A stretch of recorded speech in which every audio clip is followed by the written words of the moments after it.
Hey guys, it's Toni here and I'm back with another episode of Toni Told Me. This is the cozy corner of the internet with your big sis. If you haven't already subscribed, please do if you're watching this from YouTube. Otherwise, subscribe anywhere you get your podcast and make sure you're following us on socials at Toni Told Me Pod. Don't forget to get involved in conversations too using the hashtag Toni Told Me. So, what is today's episode about? Well, all over my TikTok, I've been seeing stuff about April theory. April being the month of new beginnings. We purge stuff in March and we introduce new things in April.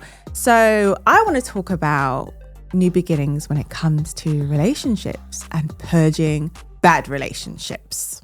April theory makes sense to me because it's really the start of spring, isn't it?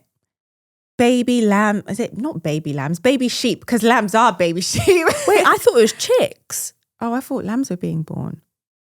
Both. Okay, both. good. Okay, both. Okay, good. Thank goodness for that. Lambs are being born. Chicks are being born. Baby bunnies. Easter's round the corner, you know. I'm seeing daffodils everywhere. Literally, new life, new flowers, babies. I even have a nephew or niece being born soon. And by the time this episode airs, he or she's going to be here. Literally, this is the start of new beginnings. It's quite timely too, because we're going to be talking about, obviously, relationships and breakups and whatnot. And producer Anisha, we were just talking about that when it comes to your life. Yes, we were. March seems to be the month that you purge the bad things.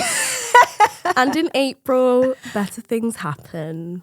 That's true. And I'm so glad that you can acknowledge that better things are around the corner. Better things are around the corner. As far as what I've been up to, the introduction is finally done. You guys would have seen some of the content. By content, literally just me, just my glam, because we decided to keep the introduction quite private, quite intimate. It was a very personal family affair. So traditionally in my culture, the introduction happens in the bride's home. So it was literally in my parents' living room. The living room and semi-backyard. And it was really wonderful just to meet so many members of my fiance's family that I have not met in person before, to put names to faces. It was like a little family reunion for him too, because he even met some uncles in person that he's not met before, which is amazing. Oh, that's so nice. Yeah, it was so lovely. And my family really got along with his. My parents really get along with his mum and his uncle. Obviously, I've mentioned in the past that his dad has passed away. It was quite emotional actually, because a lot of his family were talking about how wonderful it would have been for him to be there. And I was getting emotional because I was like, oh, I wish he could have been there. But it was a wonderful, beautiful day nonetheless. I saw my dad tear up, which is nuts to me because he like never cries. And he was hugging me and tearing up. And I think the reality like finally sunk in. His baby girl, his is first. Getting married. Yeah. I think, the reality that his daughter is leaving and leaving the nest and getting married and starting a different type of life. So that was interesting, seeing him get so emotional, but it was lovely nonetheless. But yeah, I'm glad it's done, I can't lie. Now for the traditional wedding and the actual like white dress wedding, but that's like one down, two to go. Tea time with Toni. Producer Anisha is here as always with some dilemmas. Please, Anisha, hit us with the first dilemma. We got loads of dilemmas, I must say, because we put a story out on Instagram. Oh, okay, nice. And we got a lot of replies. So it was hard for me to pick some. Oh, wow. But we got there. Okay. So this first one says, "Hi Toni, I hope all is well. I was in a long distance relationship that recently ended after my boyfriend asked for space. We had been arguing a lot, but the argument stemmed from me feeling like my needs weren't being met and him being emotionally inconsistent. I supported him through some really hard times and helped him level up, and now that things are going better for him, he's pulled away and switched up on me. He's distant and I'm starting to feel like he may have had someone else the whole time. I'm hurt, confused and struggling to let go. How do I process this, especially when I feel used and left behind?" Wow, a little PTSD there. Not in the exact same way, but there are things I relate to, like from past relationships, like listening to that dilemma. First of all, like long distance is tough, period. Yeah, right? It's so hard. And one of the things that women in general and men really need in a long distance relationship is that reassurance, is that consistency. when someone isn't consistent, it could be a number of things. For whatever reason, they no longer feel like emotionally attached to the person they're in a relationship with. It could be that, yes, there's so many distractions. You said that he's leveled up. Maybe his career has exploded and his ego has exploded with it, and he's no longer considering the important things or the things he values because his attention is being diverted elsewhere. Or it could be that, that maybe there's someone else in the background. But the reality is, unless he tells you, you actually do not know the exact reason, right? It's going to be so difficult for you to process that there's a change. And I get it, like when it comes to relationships and we really care about someone and they're inconsistent, like it hurts a lot. But this is something I'm going to go into in this episode about controlling what you can control.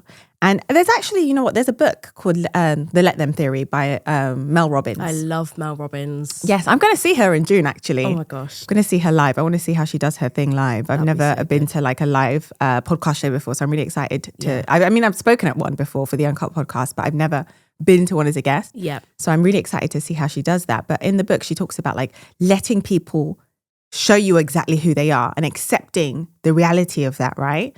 And I think it's one of these situations, as painful as it is, and it's a hard pill to swallow, but it's like, let him. You know what? Let him. He's showing you exactly who he is. You've been down from the jump. You've been ride or die. As you said, you helped him level up. You've invested in him. You've cared about him. And it's going to hurt because you're going to feel like you wasted energy. It's going to feel like you wasted time. It's going to feel like he hasn't seen and acknowledged your value.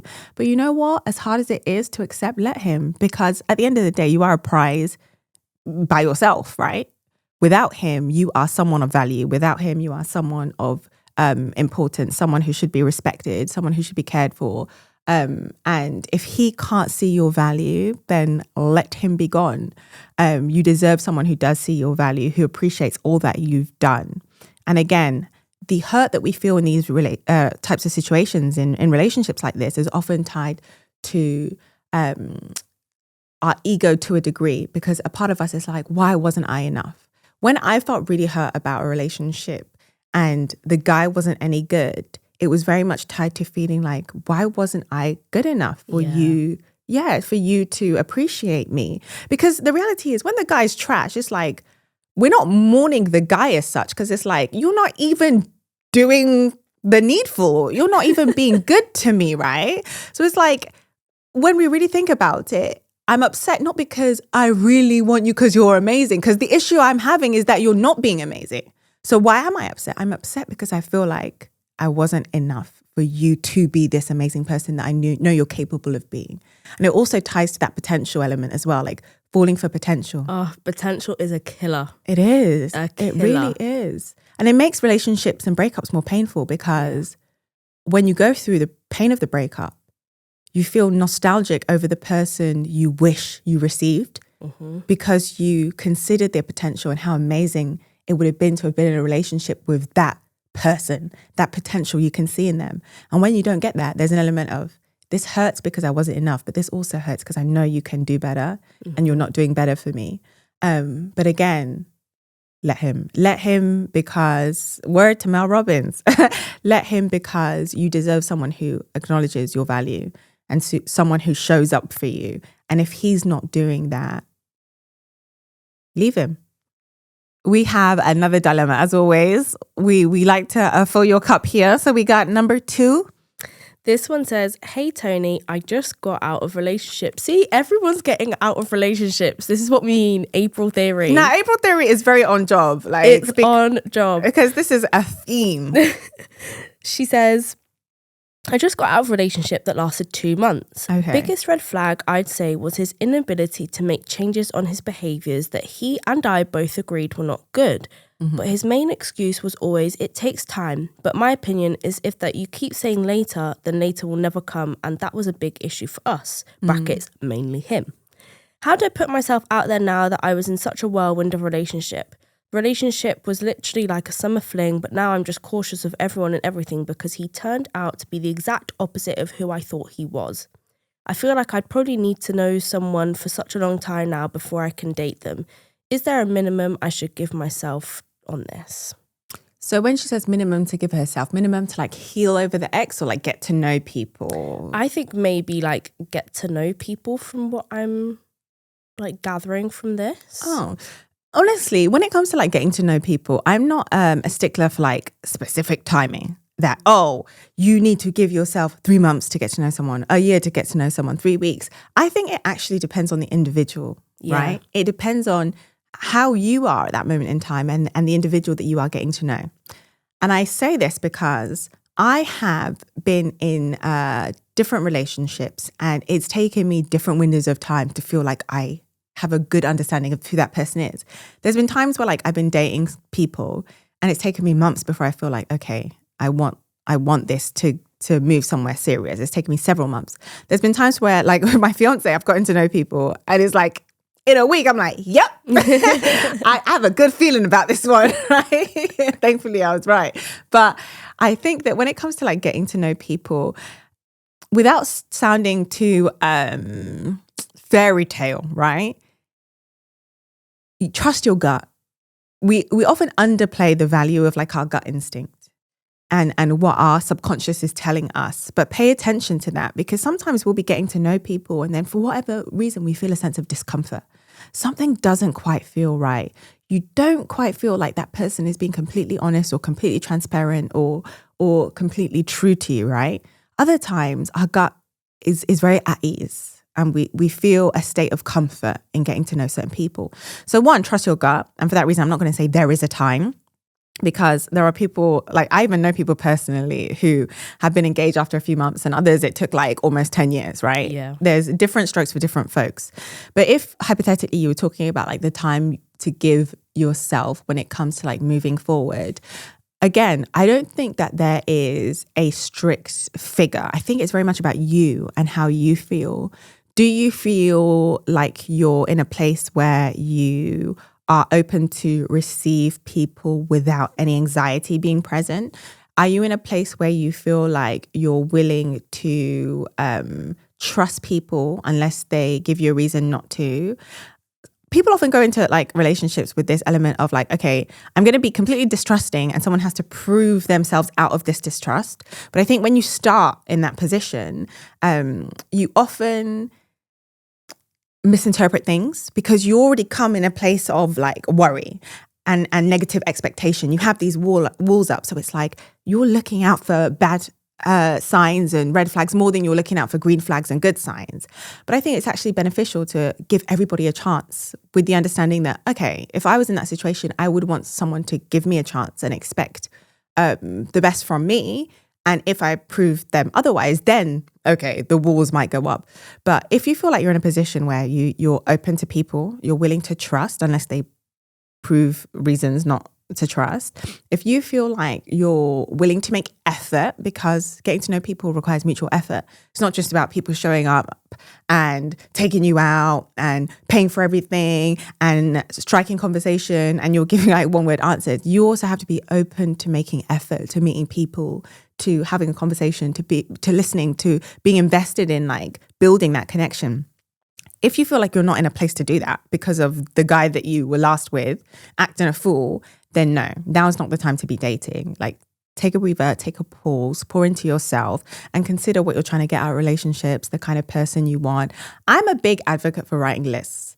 I love writing lists when it comes to love. My new book, actually, which I'll go into more later, there's a chapter in there that talks about the importance of writing lists.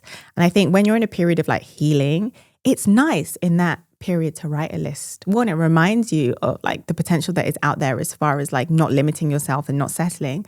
And two, it helps you really determine like your boundaries, your non-negotiables and the kind of person you're looking for. So I'm not going to say there is a window of time that you must pause. Obviously, don't go into like a new relationship 3 days after ending like an old one. But at the same time, there's no like set window of time. It's often about how you feel internally and whether you're emotionally ready. And as far as like your willingness to trust other people, again, it depends on the dynamic, that person. Sometimes there's been times where I'll be like, oh no, it's going to take me X amount of time before I can do X, Y, Z with a guy. It's going to take me X amount of time before I can do this, that, and the third and be in a relationship with da, da, da, da, da. sometimes you'll surprise yourself. That's all I'm saying. Sometimes you'll surprise yourself and you'll meet someone and be like, wow, this is a whirlwind. I didn't expect to fall in love this quickly. Like I thought this is like irresponsible. But sometimes it happens. So yeah, be open to positive possibilities, but there's no set window of time. To everybody listening to our dilemmas and our answers, and I say often when I talk about the podcast, I say because in my mind, like, although it's Toni Told Me, it's not just me doing this podcast. It's like a whole team of people, right? So when you see me write on social media, just know I'm talking about everyone involved. In the background, the people like Zofia that you can't see, that never really speak, but they're on camera and they're on sound. The people like producer Anisha, who are here like setting everything up in the background, organizing, helping us with the dilemmas, and many more people that you can't see. But yeah, so when I say just know I'm talking about everybody involved. But if you liked our dilemmas and the answers, please make sure you share this episode with your friends, your family, your relatives, everybody and anybody that you think can relate. And if you have a dilemma of your own, be sure to email us, tony@tonitoldmepod.com. And producer Nisha will sift through said dilemmas to try and find good dilemmas that align. I mean, all your dilemmas are good, but dilemmas that align with our theme for the week. So like I said in the beginning of the pod, April theory is very much about fresh starts, right? Fresh starts, the turn of spring. Some people think it's astrological. Other people think it's a coincidence. I don't know. I'm not an astrology expert. I don't know whether it's retrograde, whether it's the stars aligning, the moon, or I don't know what it has to do with, right? But all I do know is that from observation and from the dilemmas in the inbox, a lot of people are going through breakups right now. March saw the end of relationships for whatever reason, and April seems to be a fresh start for a lot of people. So how do we navigate that? How do we navigate going through a breakup and starting all over again? I actually think that this is quite a timely episode because if you follow me on social media, you would know that a few months ago, I announced that I have a new book coming out. So my book is available to pre-order now. If you have not pre-ordered it, head over to my social media, click the link in my bio and pre-order. But it's available for pre-order now. And it is all about getting over a breakup and getting over someone that is just not a great guy. Basically a fuckboy, if I'm going to be honest. The book is called No Fucks Given, the Zero Accountability Guide to Getting Over a Boy. And it's all about how I basically got through breakups. So yeah, I open up quite a bit in the book, to be honest. I talk about like my exes, the kind of relationships we had, the breakups, how they affected me, how I survived through them, the things I learned. And it's very, very tongue-in-cheek. But one thing about the book that I did was lay out the book according to the emotions we feel after a breakup. At first, I started off with like long chapter names, but then I thought, no, I want to take you on a journey of emotion. And I took myself back to all the breakups I experienced, one when I was 21, another when I was 29. And I thought, okay, how did I feel? The first chapter is all about anger. Producer Nisha, do you feel anger immediately after a breakup, or is that not really an emotion you feel?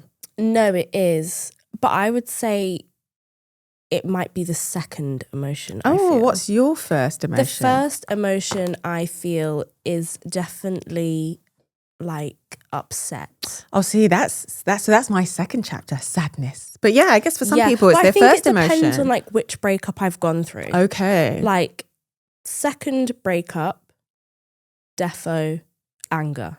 Okay. First ever breakup, sadness. Okay. Third breakup, anger. So anger is the general. Your most recent breakup, what was it? Anger. Okay, anger. Anger, yeah. I do think for some people, sadness does come first. And I really deliberated, like, am I going to have anger first or am I going to have sadness first? The only reason why I put anger first is because I said, you know what, I'm going to be true to my own journey. Although I know for some people it is sadness. But I think my personality type, I am very much I'm not even an angry denial person. But when someone hurts me, I typically have a hard shell about it, right? Yeah. So anger is the first emotion I elicit because I'm trying to pretend as if everything is okay, right? And in my book, I won't go into it in too much detail because I want y'all to read it. I basically allude to the fact that anger, although often criticized, can be a powerful emotion, right? Because it can help us administer change. It can push us to do something impactful. And in my case, the anger always propelled me to address the situation in a positive way. I mean, some people address situations in a negative way. I'm not going to pretend like I don't know people that have like destroyed cars in their state of anger. But the reality is like anger comes with bad, but it can also be helpful when utilized and understood with emotional intelligence, right? So the emotions we feel after a breakup, anger, sadness. And then chapter number 3 in my book, blame. Because we often self-blame. Yeah. We go through the initial anger where we're pissed off. How fucking dare he? Oh my God, that fucking son of a da-da-da. We go through the sadness. We're crying, eating our Haagen-Dazs. And then we go through this blame where we're like, oh my God, was it my fault? Could I have done something? We blame ourselves. We may even blame other people. But yeah, we sit in this feeling of blame. Chapter number 4, loneliness. Feeling like, oh my God, the reality of this is hit. I'm no longer in a relationship. I'm all alone. What am I going to do? I'm going to die alone. Oh my God, it's all over. That feeling of loneliness is definitely something I feel on my journey after a breakup. Then that loneliness and addressing that in a helpful way, and I talk about how to address that in a helpful way in my book, can often push us into the recovery stage. Because we've gone through the anger, we've gone through the sadness, we've gone through the self-blame, we're feeling super lonely. And then our girls come and they're like, fucking get it together. What's wrong with you, babes? Yeah. Get it together. Yeah. And if it's not them, it could be a family member or it could be our own selves. Like, I can't just wallow in self-pity forever, eternally. And that can push us into a feeling of selfishness. Wanting to be selfish and thinking, you know what? These men out here, they don't care about us. They don't care about me. I'm gonna pour into myself. I'm gonna be selfish. I'm gonna be concerned about me and only me. Me, myself, and I. That's all I got in the end. Yeah. Shout out Beyonce. Like that song, I understand it because when you go through that hurt and you go through that loneliness, then it's like selfishness. Like all I've got is me. Do you know what's so funny? I literally, obviously, the last breakup I've gone through, I spoke to my dad and I said, Dad, like I'm finding it not hard, but adjusting to being by myself again, like, Yes. and having so much time being by myself. Yeah.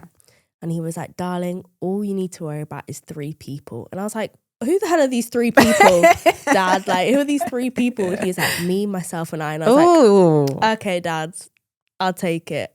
Dad knows what he's talking about me, myself, and I. No, Dad knows what he's talking about. He does. And it's really important. And I talk about this in the book that you will read once you pre-order it. I talk about this in the book in regards to like the selfishness and how going through that period of selfishness is such an important part of your healing journey. And I will talk about that more when we talk about the healing. But you have to acknowledge that you have value as a singular person. You were brought into this world solo. And even without a companion, you are valuable solo, right? A companion doesn't define us and doesn't define our value, who we are. And getting to that stage is such an important stage of the healing process. That next chapter in the book, confidence. I talk about confidence in relation to my journey and my exes and how I really had to build up my confidence and what that looked like.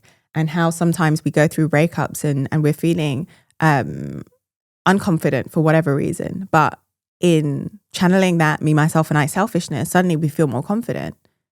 And it pushes us in a different type of trajectory and encourages us to redefine our identity and who we are. Nostalgia. Oh, I went straight from selfishness and confidence to nostalgia in the book because I hate nostalgia. Healing, yeah, no, me too. And the thing is, healing is a journey. You feel like this down the roller coaster. You feel all those shitty emotions like the anger and sadness. You pick yourself up with the selfishness and confidence. Then you're back down the roller coaster with the nostalgia. Yeah. And I wanted to incorporate that into the book because we often think that, it's just going to be this straight journey of healing. We exit a breakup or a relationship. We go for a breakup and it's like we're feeling really low. Then it's up, up, up, up, up, up. No, You're going to have days where you're up and then you're down again. And for me, nostalgia in the book was feeling like, oh yeah, I'm good. I'm healed. It's A-okay. I've poured into myself. I'm feeling great. And then one day, for whatever reason, you sit down at home and you're like, wow, remember when? Yeah. Remember when I was loved?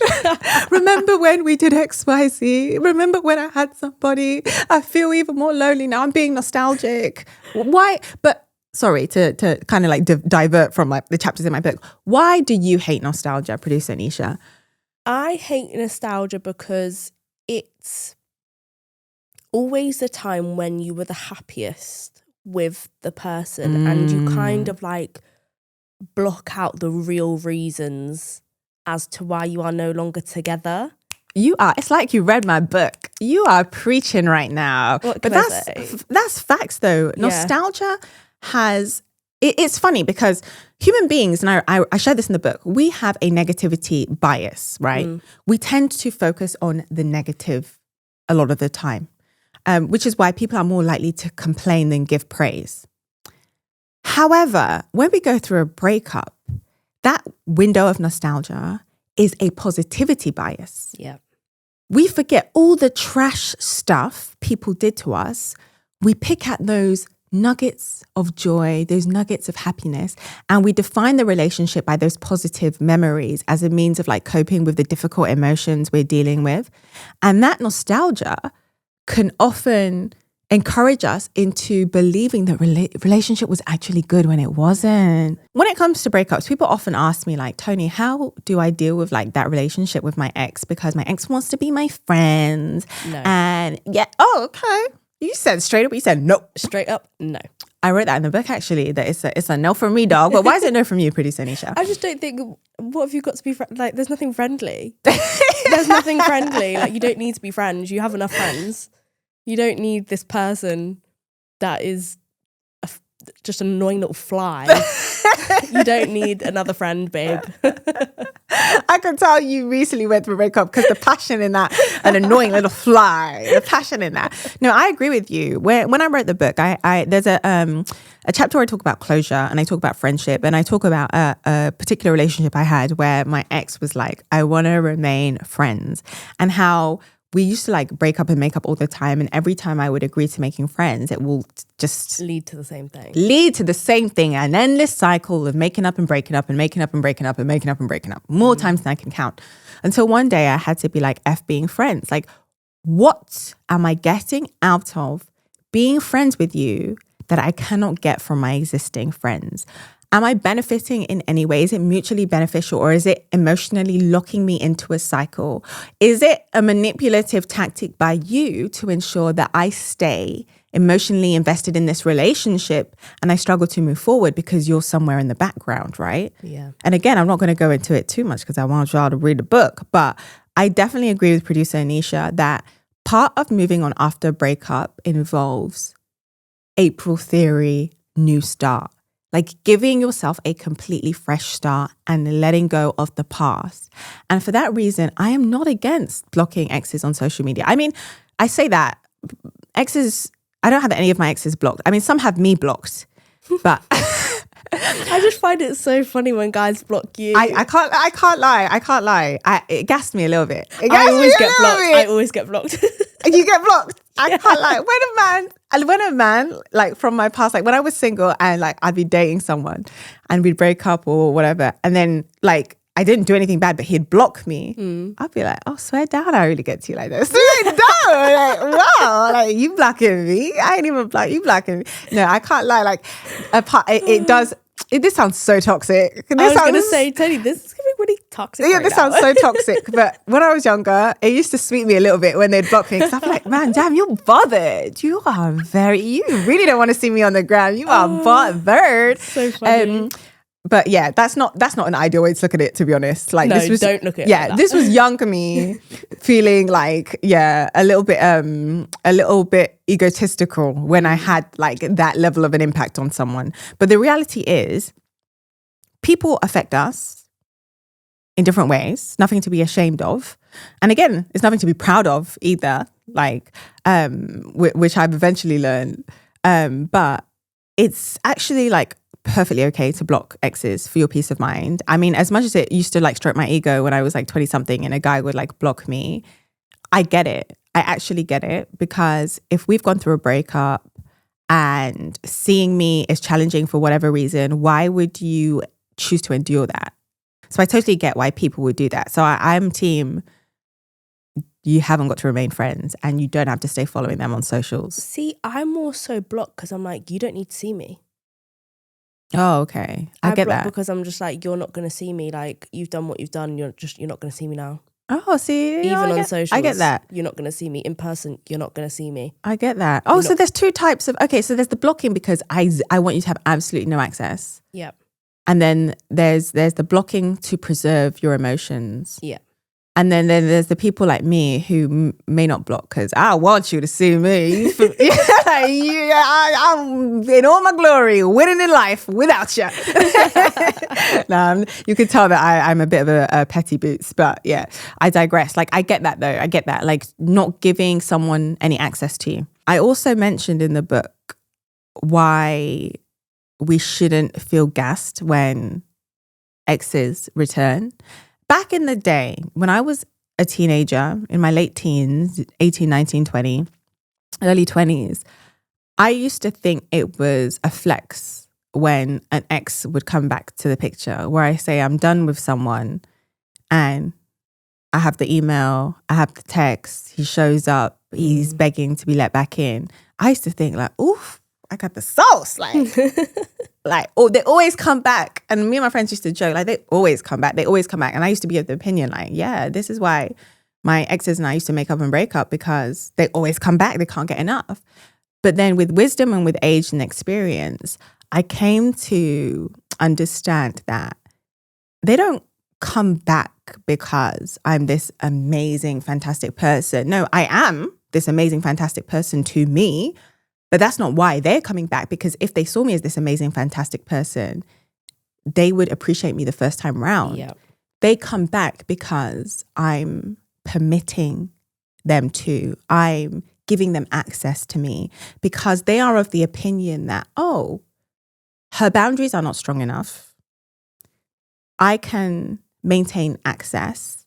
She will allow me back in.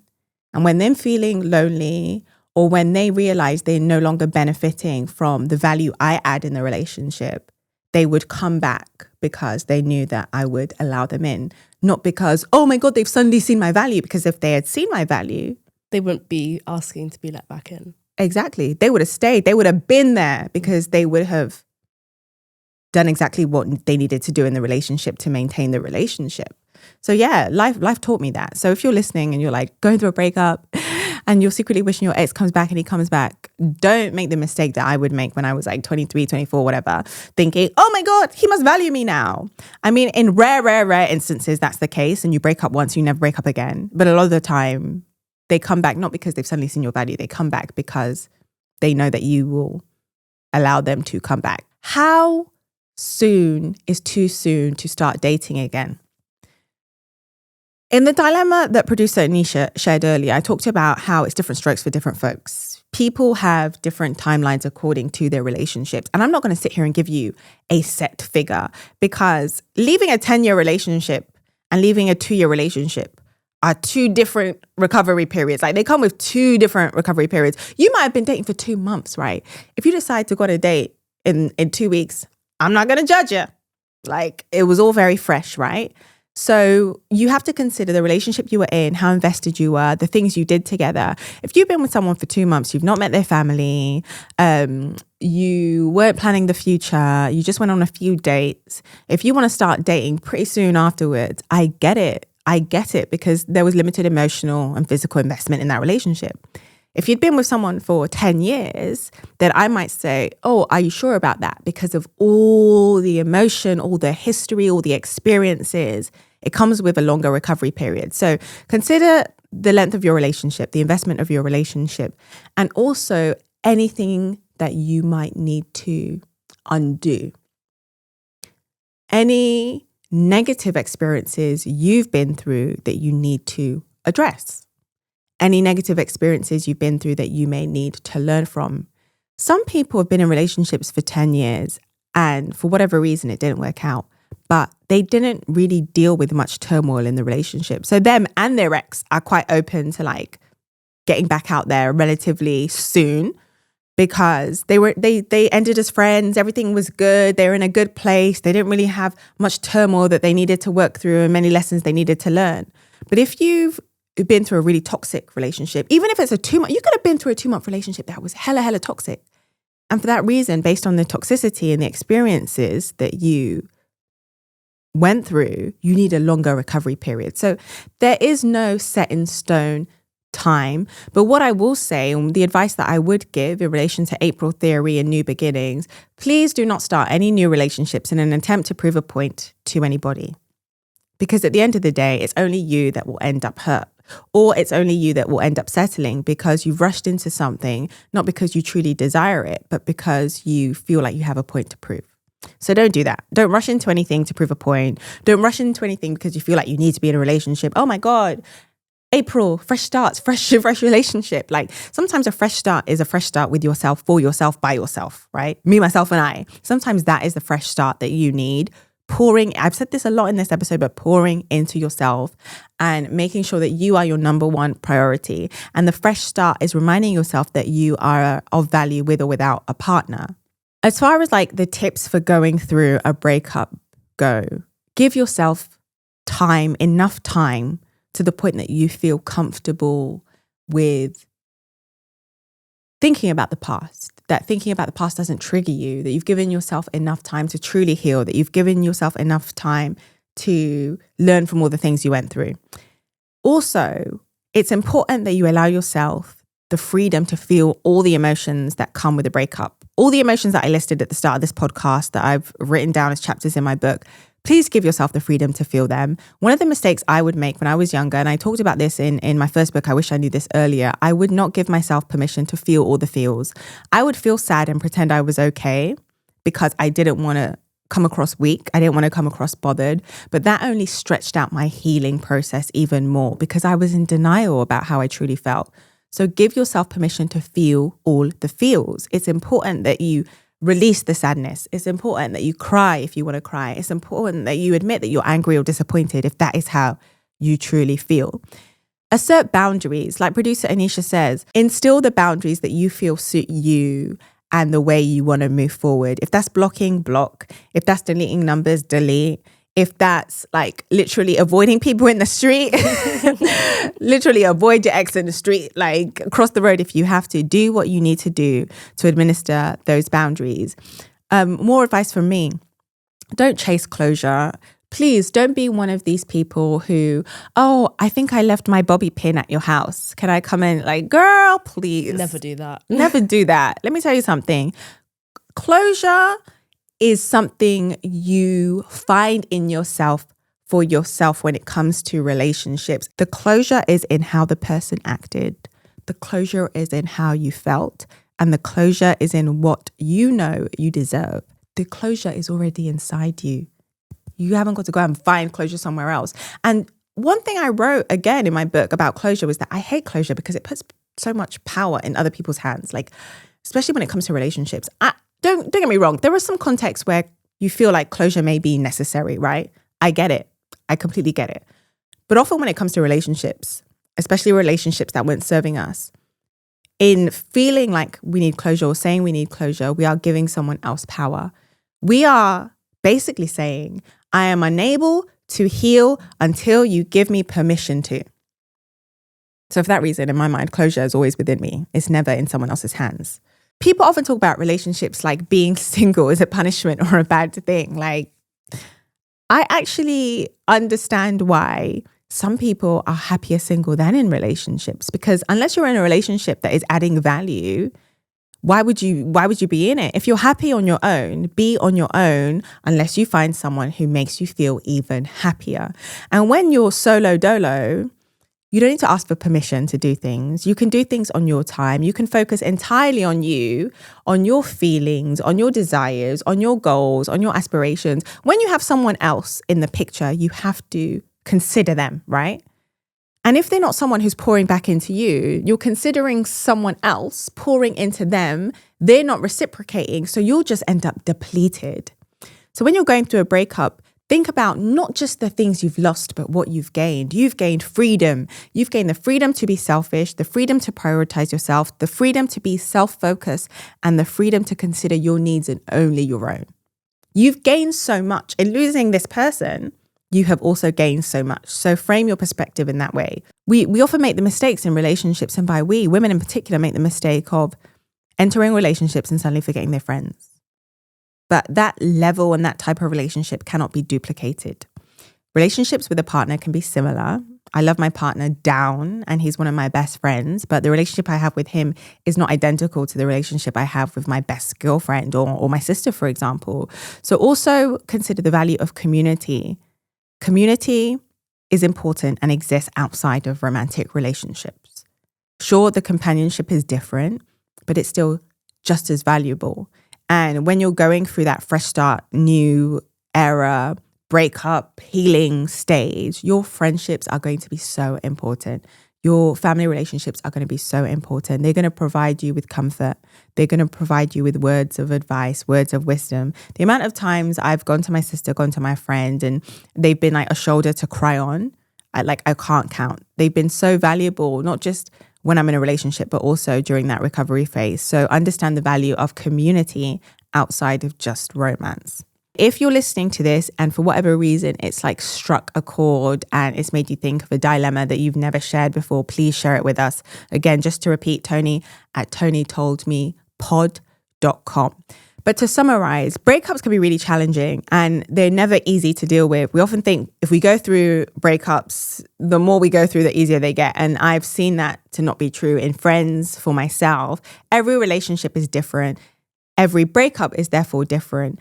And you're going to embark on healing in different ways. But what I want you to remember is that healing is possible. Like all of us, we've all been through breakups. I've been through breakups. Your mum, your dad, your friend, your bestie, your grandma, like we've all been through breakups. Like if you've seen the movie Paid in Full, you would know that there's a line in there. Endas get shot every day, B. Endas go through breakups every day, B. Like you will get through this. Trust me. Like people go through breakups all the time. And in the moment, they feel like so painful, so debilitating. You feel like it's the end of the world. But I assure you, the pain that you are feeling now will disappear and you will get through this.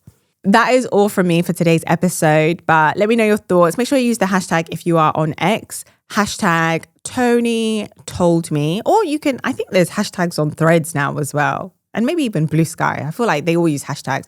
So please use the hashtag Toni told me if you want to reshare, repost, or you have any questions there.